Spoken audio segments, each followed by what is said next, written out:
mahaba yako ya kwanza yawe ni kumpenda Allah na Mtume Muhammad. Wa an yuhibba almar'a, na ampende mtu yoyote yule, la yuhibbuhu illa lillah, asimpende kwa jambo jingine lolote isipokuwa kwa ajili ya kutafuta radhi za Mwenyezi Mungu. Sio lazima awe Muislamu, mtu yoyote unatakiwa umpende, lakini usimpende jambo jingine lolote isipokuwa kwa ajili ya kutafuta radhi za Allah subhanahu wa ta'ala. Mahaba ya Sheikh, umpende binadamu yoyote, mpende tu. Hata hawa ndugu zetu wa damu unaweza kuwapenda maadamu hawaja tuchokoza katika dini. Ndugu zetu wa damu si hawa wanaosema Mungu ana mtoto? Wa Kristo ndio ndugu zetu wa damu. Wao na sisi baba mmoja mama mmoja, watoto wa Adam hawa, tena ni ummati Muhammad. Ila sema ndo wamepotea tu. Siku zote tunasoma katika suratul Fatiha, ihdina as-siratal mustaqim siratal ladhina an'amta alayhim ghairil maghdubi alayhim waladdallin. Ya Rabbi, tuongoze njia iliyonyoka. Njia iliyonyoka ni Uislamu. Siratal ladhina an'amta alayhim, njia ya wale uliowaneemesha, al-anbiya wal mursalin, manabii na mitume. Ghairil maghdubi alayhim, sio njia ya waliokasirikiwa Mayahudi, wala dhallin, wala usituongoze katika njia ya waliopotea. Waliopotea ndo hawa ndugu zetu wa damu wanaosema Mungu ana mwanawe anaitwa Yesu. Yesu ndio Nabii Isa. Kwani house na nyumba ni vitu viwili tofauti na kitu kimoja? Tofauti ni mantiki tu, lugha tu. Kwa hiyo hata wao tunaruhusiwa kuwapenda. La yanhaakumullahu anil ladhina lam yuqatilukum fid din, Allah hajakukatazeni kuishi nao kwa wema wale wasiokuwa Waislamu ambao hawajakuchokozeni katika dini. Unaruhusiwa kuishi nao vizuri hao. Hawa ni ummati Muhammad. Tena hata katika kuwafikishia neno la Allah, wafikishie kwa lugha nzuri, lugha ya upole. Hakuna mtu mbaya kama Firauni Sheikh, lakini Allah alimwagiza Nabiullahi Musa ala nabiyina wa alayhi salatu wassalam na Harun, akawaambiaje? Faqula lahu qawlan layyina la'allahu yatadhakkaru au yakhsha. Faqula lahu qawlan layyina, mkimwendea Firauni mwambieni maneno ya upole, la'allahu yatadhakkar, huenda akakumbuka, au yakhsha, au akaogopa. Mwaka 1995 kulikuwa na brother wangu mmoja anaitwa Abu Bakri John Mwaipopo, katika waanzilishi wa mihadhara pale Tanzania. Abu Bakri John Mwaipopo amesilimu, yeye alikuwa mtu wa Mbeya huko, na walillahi alhamdu alikuwa msomi wa ilmu ya sekula, lakini ndo kasilimu, kaingia katika Uislamu. Sasa tunafanya muhadhara, basi yeye akaingia katika mambo ya siasa. Alikuwa kaingia katika siasa na gombea urais Tanzania kwa kutumia chama kinaitwa TPDP. Basi lakini kwenye muhadhara anakuja sasa, kaja Mkristo anauliza swali, lakini anauliza kwa jeuri, kakasirika. Akasema hatuwezi kuongea na watu wanatembea na uchafu katika miili yao. Yule Mkristo akakasirika, akaacha meza akaondoka. Mimi nikamwita, nikamwambia nenda kachukue microphone, alafu waombe msamaha Waislamu na Wakristo waliokusanyika hapa, umetumia lugha sio. Walillahi alhamdu, alikuwa mwepesi wa kuelewa. Akaenda akaomba radhi, Yule Mkristo akarudi akasilimu. Takbir. Karudi akasilimu. Nini hiyo? Wala tasubbu alladhina yad'una min duni llah fayasubbu allaha adwan bighairi ilm. Yani msiwatukane wale watu wanaomwabudia mwingine kinyume cha Allah. Watakuja kumtukana Allah, dhambi zote zitakuja kwenu, kwa sababu wale hawajui. Inatakiwa lugha nzuri ya upendo, sawa sawa na yule jamaa ahlul badia, katika wale watu wa mashamba, tuseme kama wa Masai wa Kiarabu. Masai wa Kiarabu, mabedui wale, alikuja akawa ananoa panga lake, alafu akapita Sayyid Umar ibn al-Khattab radhiyallahu anhu, akamuuliza, wewe bedui, nini unafanya? Akamwambia, nanoa panga langu, nataka kumaliza upuuzi leo. Upuuzi gani? Nataka kwenda kukata shingo ya Muhammad ibn Abdillah. Anasema miungu yote haifai, anafaa Mungu mmoja. Huyu hatufai, huyu ananoa panga. Watukufu wa Islam, Umar ibn al-Khattab radhiyallahu anhu alikuwa very strong, mtu wa kikweli kweli, sio mtu anatembea kama anataka kuvaa baibui. Nini sasa? Lazima uwe mkakamavu, ndio Uislamu. Akamkamata, akamfunga kamba, akamkokota mpaka kwa Mtume. Sheikh,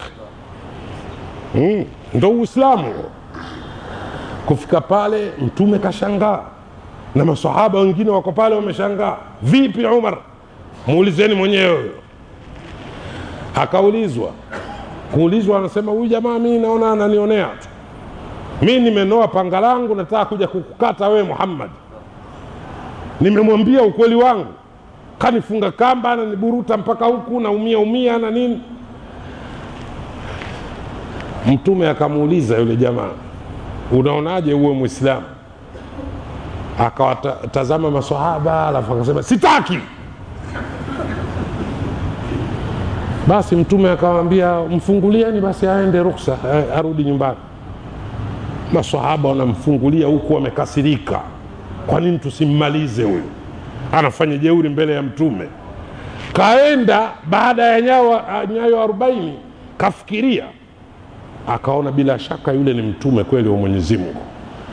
Maana nimekwenda nimemwambia ukweli kuwa nataka kumuua, hakukasirika. Akanitaka niingie kwenye dini yake, nikajibu kwa jeuri, akaniruhusu niondoke kwa amani. Bora nikajiunge na ile dini. Akarudi Sheikh. Kufika pale akamuuliza Mtume sallallahu alaihi wasallam, kwani kuingia kwenye dini yenu unafanyaje? Mtume akatabasamu, akamwambia, unasema tu ashhadu an la ilaha illa Allah wa ashhadu anna Muhammadan Rasulullah. Ala, naye akasema. Maswahaba wote wakafurahi. Basi Mtume akamuuliza, kwani mara ya kwanza nilipokuambia uingie katika Uislamu ulijibu kwa jeuri kwa sababu gani? Akamwambia, mheshimiwa, sijakujibu wewe kwa ujeuri ule, niliwajibu hao watu wako. Wamekaa na mapanga yao hapa, utadhani wao ndo Sayyid Israel, kama vile wao wanafikiria kuua tu, wana hasira hawa. Wewe nakuheshimu, wewe mheshimiwa kabisa, wewe nakupenda kwa sababu wewe ni mtu mwema kabisa na ni mjumbe wa Mwenyezi Mungu, na ndio maana nimerudi kwa heshima yako, kwa sababu wewe hukunikasirikia kabisa. Lakini hawa jamaa wananitazama, wanatamani wanimalize. Hawa ndo niliwajibu jeuri hawa. Maswahaba wote wakatabasamu, wakaona jamaa katugundua kama sisi hatutaki masiara. Maana hawataki maskhara maswahaba. Lakini tunapata darsa kwamba tuige tabia za Bwana Mtume Muhammad sallallahu alaihi wasallam, kwa sababu alikuwa mpole. Fabima rahmatin min Allah linta lahum walau kunta faddan ghalidha alqalbi lamfaddu min hawlik fa'fu anhum wastaghfir lahum washawirhum fil amr fa idha azamta fatawakkal ala Allah inna Allaha yuhibbul mutawakkilin. Mtume alikuwa mpole Sheikh. Hata wewe ukiwa unawalingania watu katika kheri, waambie kwa lugha nzuri ya upole. Usiwaambie kama ile dini yako wewe, na usiwaambie kama ile pepo yako wewe. Kuna watu hapa namna ya kufikisha kwao dini ya Mungu kwa watu. Allahu akbar. Kama ingekuwa wao ndo mtume, asingeingia hata mtu kwenye dini. Manake utadhani hiyo pepo mali yao wao. Hii ni hatari watukufu wa Islam. Wama aktharu nnasi walau harasta bimu'minin. Si wengi watakaoamini hata ukifanya pupa. Ile pupa yako haisaidi chochote Sheikh. Fadhakkir innama anta mudhakkir. Fadhakkir innama anta mudhakkir. Ma anta alaihim bimusaitir. Wewe si mwenye kuwasababisha wao wasilimu. Yani wewe si mwenye kuwatenza nguvu wao waingie katika Uislamu. Ma anta alaihim bimusaitir. Wewe si mwenye nguvu ya kuweza kuwafanya wao waufuate Uislamu. Wewe kazi yako ni kufikisha tu. Unafikisha tu neno la Mungu, watu wanaufuata Uislamu. Lakini sasa wewe usijifanye wewe hiyo dini kama ndo yako wewe, dini ya Mungu. Usijifanye wewe pepo yako wewe, tena unahukumu kabisa wale sidhani kama pepo ya Allah wataigusa. Ya kwako kwa ni pepo. Kuna asrari Sheikh, kuna asrar huwezi kujua Sheikh. Wewe hujaona Saddam Hussein katamka la ilaha illa Allah mara mbili Sheikh. Ashhadu an la ilaha illa Allah mara mbili Sheikh. Mtu mmoja kule Tanzania anasema Saddam hawezi kwenda peponi, yule kaua watu wengi. Umewaumba wewe wale watu? Wale watu waliowaua Saddam umewaumba wewe? Mtume anasema mtu akitamka la ilaha illa Allah ikawa ndio tamko lake la mwisho, mtu huyo ni mtu wa peponi. Hadithi sahihi, haina makala Sheikh. Wewe unasema Saddam ataingia motoni, wale watu waliowaua umewaumba wewe? Nilimuuliza kujibu. Usiwakatie tamaa na rehema ya Mwenyezi Mungu wa Islam bwana. Hakuna dhambi kubwa mbele ya Mwenyezi Mungu Sheikh. Kinachotakiwa ni ikhlas. Ikhlas Sheikh. Wewe unajuaje? Pengine alitubu na mtume kasema man taba qabla mautihi bisa'atin taba Allahu alayhi. Mwenye kutubu kabla ya kufa kwake kwa muda wa saa moja, Allah anakubali toba yake. Sasa wewe mtu kakaa pangoni mle anasoma Qur'ani tu siku zote. Yani nyowe Waislamu msijifanye mjamuona Saddam. Saddam alikaa pangoni anasoma Qur'ani tu siku zote. Si mmeona kwenye internet? Sasa labda Allah akakubali toba yake. Kwa Allah kuna zito bwana. Mtu kaua watu 99 Sheikh. Kisa mashuhuri tena kakihadithia Mtume sallallahu alayhi wasallam. Mtu kaua watu 99, lakini Uislamu kaona mkereketa. Unajua la ilaha illa Allah huwa inakereketa. Yani ukifanya maasi kama wewe umeipokea kweli la ilaha illa Allah, lazima itakugusa tu. Unahisi kabisa hapa nishaangamia. Unahisi. Ukiona huna hisia yoyote, basi wewe ni katika wanafiki au makafiri wa siri siri. Lakini kila Muislamu mu'min lazima imguse la ilaha illa Allah. Anahisi kuwa kaangamia, lazima atafute mbinu za kujiokoa. Akatafuta fikra, ngoja nende kwa mwanachuoni. Si Mwenyezi Mungu anasema ndani ya Qur'ani fasalu ahla dhikri. Ahlu dhikri al-ulama. Akenda kwa mwanachuoni, bana niambie ukweli, mimi nimeua watu 99. Vipi sasa? Kwa Mwenyezi Mungu nitaeleweka?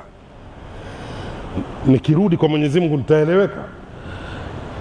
Yule jamaa akamtizama, kasoma Taurati yule, man katala nafsan fakaannama katala an-nasa jamia, mwenye kuua mtu mmoja kama mtu alioua watu wote duniani.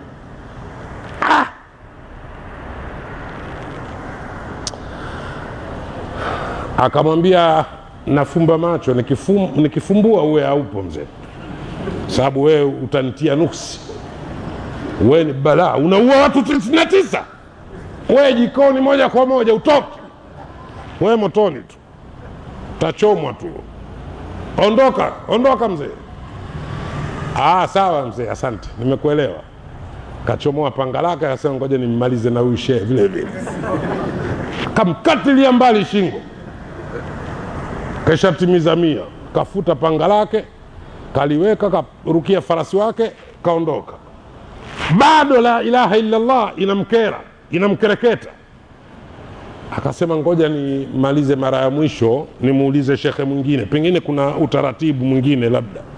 Nishatimiza 100, nafsi 100 nimeziua. Akenda kwa shekhe mwingine mkubwa zaidi kuliko yule, akamwambia, bwana mkubwa, mimi nimekuja bwana, wewe hata sikuui, wewe niambia ukweli tu, umo kwenye vitabu vya Mungu, mimi anaweza akanielewa? Niambia ukweli mzee wangu, mimi nimeua watu 99, watu wa kawaida, na mtu mwingine si wa kawaida, ana elimu, shekhe. Nimemmalizia, maana alinipa hasira. Akamhadithia kama ilivyokuwa. Akamwambia, kwanza kijana, kaa hapo kunywa kahwa. Akampa kahwa na tende. Akamwambia, wewe peponi moja kwa moja, lakini kwa sharti mji huu hama, usikae mji huu, huu mji uliofanya vurugu hizo, hamia mji mwingine, yani kama Mombasa toka nenda Lamu, au kama Mombasa toka nenda Nairobi au Kitui au kokote tu Kenya, lakini usikae hapa Mombasa. Basi ukifika huko changanyika na Waislamu, endelea kufanya ibada. Yule bwana akafurahi, akampa na zawadi yule shekhe, akapanda farasi wake, akaanza safari. Kufika mbele, muda umekwisha, Sayyid kateremka kutoka mbinguni, Sayyid Israil alayhi salam. Mbona msemi alayhi salam Waislamu? Rafiki yetu huyo. Inasema ndo hivyo tu. Naam, watukufu wa Islam, yeye ni ndugu yetu, rafiki yetu. Huyo mwadilifu huyo, kwa amri ya Mwenyezi Mungu, hata manabii anawachukua huyo. Huyo kiboko huyo. Bas Sayyidi kaja kamchukua. Malaika wa adhabu na malaika wa rehma wanagombana kumgombea yule, wanasema huyu wa kwetu, huyu wa kwetu. Malaika wa rehma wanasema wa kwao, malaika wa adhabu wanasema wa kwao. Akateremka bwana mkubwa kabisa, raisul malaika Sayyid Jibril, akamwambia, mnagombea nini? Pimeni hatua kutoka kule anakotoka mpaka hapa, na kule anakokwenda mpaka hapa, muangalie wapi kurefu. Kupima alikotoka ni kurefu zaidi kuliko anakokwenda. Wakamchukua malaika wa rehma, Sheikh. Hizi ni rehma za Mwenyezi Mungu kwetu, Sheikh. Niyatul mu'mini khairun min amali. Mtume anasema sallallahu alayhi wasallam, nia ya Muislamu ni bora zaidi kuliko vitendo vyake. Usiwakatishe tamaa Waislamu, Sheikh, hata walifanya madhambi ya namna gani. Kwa Mwenyezi Mungu hakuna ukubwa wa dhambi. Kwa Mwenyezi Mungu Mungu hajali ukubwa wa dhambi. Mungu anaangalia ikhlasu, Sheikh. Na mashekhe wametueleza katika vitabu vyao kwamba nguzo za toba ziko 4. Utlub mataban bin nadamati muqli'a wa bi'azmi tarki dhanbi fima istaqbala wa bara'atin min kulli haqqin li adami falihadhihi al-arkanu far'u wa kammila. Unaitafuta toba kwa mambo hayo 4. Kwanza unaacha antaqli'a, unaacha madhambi. Pili, wa antandam, ujute kwa nini ulikuwa unafanya madhambi. Tatu, wa an yakuna laka azman akidan alla tarjia ilaiha abada, utie nia, tena nia madhubuti kwamba hutorudia tena katika yale makosa mpaka unaingia kaburini. Na haki ya mwisho ambayo ni nguzo ya mwisho ya toba, hii ndio inawashinda watu wengi. An takuna bari'an min kulli haqqin li adami, uwe mbali na haki za watu shekhe, haki za watu, huququn nas. Usiwadhulumu, usiwafanyie jambo lolote baya wanadamu wenzio. Hii inawashinda watu wengi. Anaswali swala 5, anafunga Ramadhani, anasoma Qur'ani, anafanya kila kheri, lakini huququn nas, haki za watu bado anawadhulumu. Hapo pazito hapo. Kama mwanamke mwema shekhe ana sifa 3. Kwanza, awe mtaalamu chumbani, mtaalamu wa mahaba shekhe. Alafu pili, awe hodari jikoni kupika chakula kizuri. Hii wanaweza, hii akina mama wengi wanaweza. Hii ya 3, hii ndo nzito. Awe na lugha tamu hata akiwa na hasira. Hiyo ndo kazi shekhe. Wewe mpime tu waifu wako,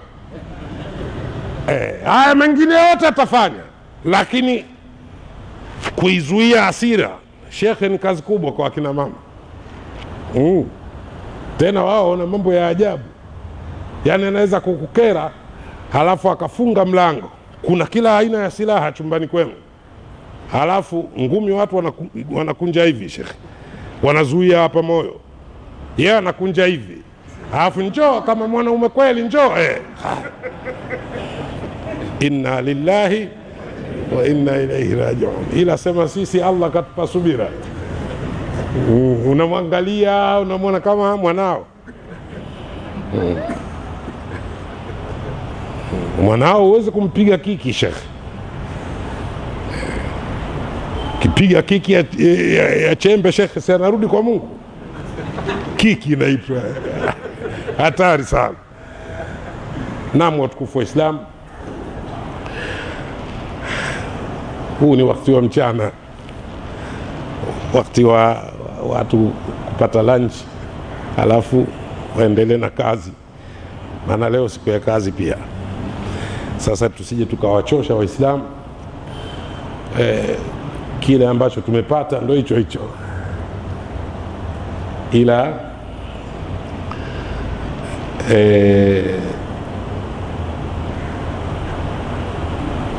Imam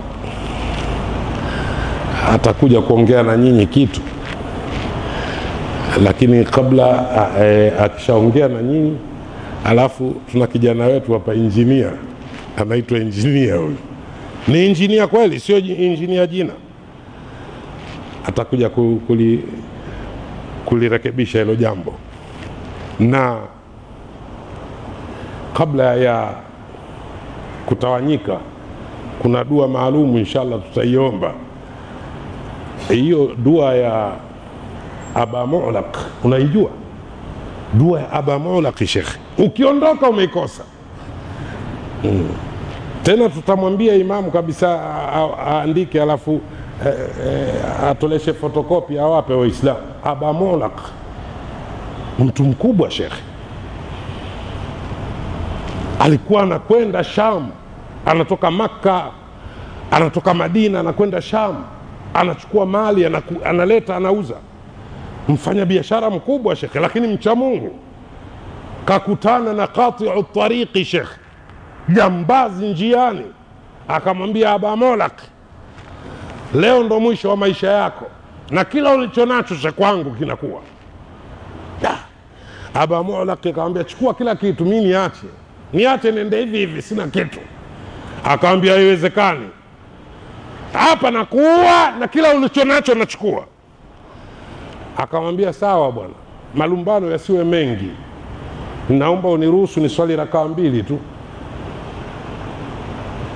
Yani Mwenyezi Mungu yani atoe roho yangu taratibu, ni muombe Allah, ni swali rakaa mbili. Akamwambia swali hata rakaa 12, ila leo akhera utaenda. Sawa. Aba Mu'laq akaswali rakaa mbili. Katika sijida ya mwisho kabla hajanyanyuka kutoa salamu ndo akaisoma hiyo. Mara 3 alisoma. Kikateremka kidume kutoka mbingu ya 4, shekhe. Basi alipotoa salamu anaona kichwa kiko kule, mwili uko kule. Alafu anamkuta mtu anang'aa yuko mbele na panga lake linang'aa, linavuja damu. Akamwambia Aba Mu'laq, usishangae, mimi ni mmoja katika wale malaika wa mbingu ya 4. Tulikuwa wengi tunagombea kuja kukusaidia, lakini nikapata bahati mimi kuja kukusaidia wewe. Kwa hiyo shughulika na mambo yako, nikupeleke mpaka kwenu kule Saudi Arabia. Allahu akbar, takbir. Basi hiyo dua shekhe ya Aba Mu'laq ukikosa umekwisha shekhe. Hiyo adhimu.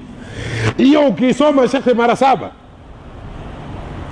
yani kwa ufupi mara 3, lakini inakwenda kwa witri shekhe.